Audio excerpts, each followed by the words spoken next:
Masalah dan teknik penilaian dalam pendidikan. Dalam dunia pendidikan, penilaian pasti dilakukan dalam proses pembelajaran. Penilaian dilakukan untuk mengetahui kemampuan peserta didik apakah sudah memenuhi standar penilaian pendidikan yang digunakan sebagai pedoman dalam menentukan kualitas peserta didik. Namun dilihat pada kenyataan, sering terjadi permasalahan dalam penilaian. Permasalahan penilaian yang terjadi pada guru terhadap siswa. Guru mengalami kesulitan dalam menentukan kriteria ketuntasan minimal ataupun KKM, merumuskan kriteria kenaikan kelas dan kriteria kelulusan peserta didik. Di samping itu, pendidik mengalami kesulitan dalam menentukan nilai hasil remedial berkaitan dengan KKM. Permasalahan sering terjadi oleh guru dalam proses pembelajaran, yaitu guru tidak menyediakan lembar persoalan ujian nasional ataupun ujian-ujian lainnya. Ujian nasional merupakan salah satu jenis penilaian yang diselenggarakan oleh pemerintah guna mengukur keberhasilan belajar siswa dalam beberapa tahun. Kehadirannya menjadi perdebatan dan kontroversi dalam masyarakat. Menurut Ruslan, perkembangannya ujian nasional sering dimanfaatkan untuk kepentingan di luar pendidikan, seperti kepentingan politik daripada pemegang dan kebijakan pendidikan atau kepentingan ekonomi bagi segelintir orang.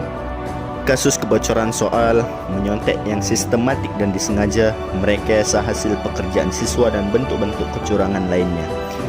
Hal ini membentuk permasalahan dalam penilaian pembelajaran, karena guru menilai nilai akhir peserta didik berdasarkan hasil ujian nasional tersebut.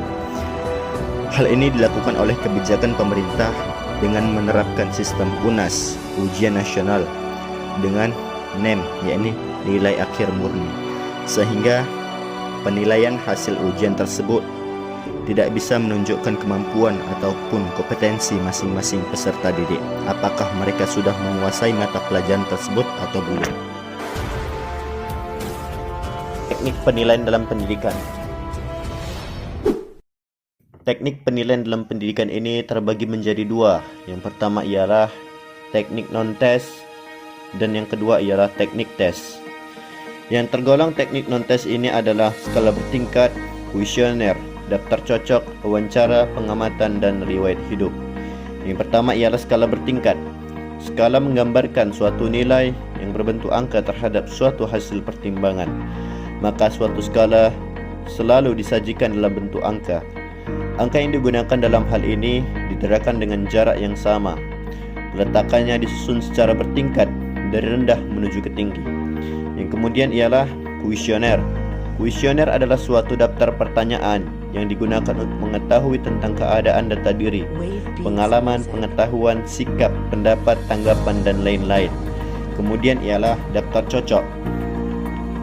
Adalah deretan pertanyaan yang biasanya singkat-singkat, di mana responden yang dievaluasi tinggal membukukan tanda cocok. Kemudian ialah wawancara, merupakan suatu metode yang digunakan untuk mendapatkan jawaban dari responden dengan jalan tanya jawab sepihak. Maksudnya sepihak adalah responden tidak diberikan kesempatan sama sekali untuk mengajukan pertanyaan. Pertanyaan hanya diajukan oleh subjek evaluasi. Kemudian ialah pengamatan, merupakan suatu teknik yang digunakan dengan cara mengadakan pengamatan secara teliti serta melakukan pencatatan secara sistematis. Kemudian ialah riwayat hidup. Riwayat hidup adalah gambaran tentang keadaan seorang selama dalam masa kehidupannya. Jadi dalam hal ini, subjek evaluasi tinggal melihat daftar riwayat hidup dan menarik suatu kesimpulan. Kemudian ialah teknik tes. Teknik tes merupakan suatu alat pengumpulan informasi, tapi jika dibandingkan dengan alat-alat lainnya, tes ini lebih bersifat resmi karena penuh dengan batasan-batasan. Tes mempunyai fungsi, yaitu mengukur siswa dan untuk mengukur keberhasilan program pembelajaran. Menurut Suharsimin Arifunto, dalam bukunya, tes ini dibedakan menjadi 3.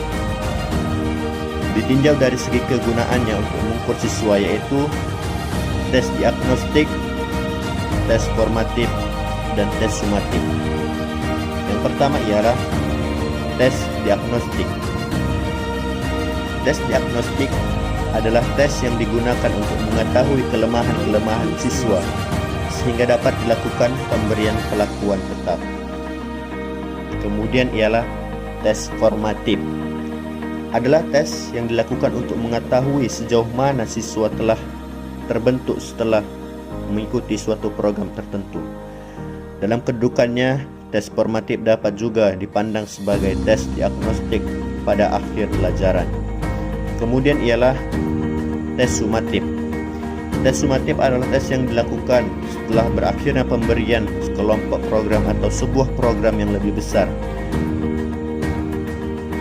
Dalam pengalaman di sekolah, tes sumatif ini dapat disamakan dengan ulangan-ulangan umum yang biasanya dilaksanakan pada setiap akhir ujian semester.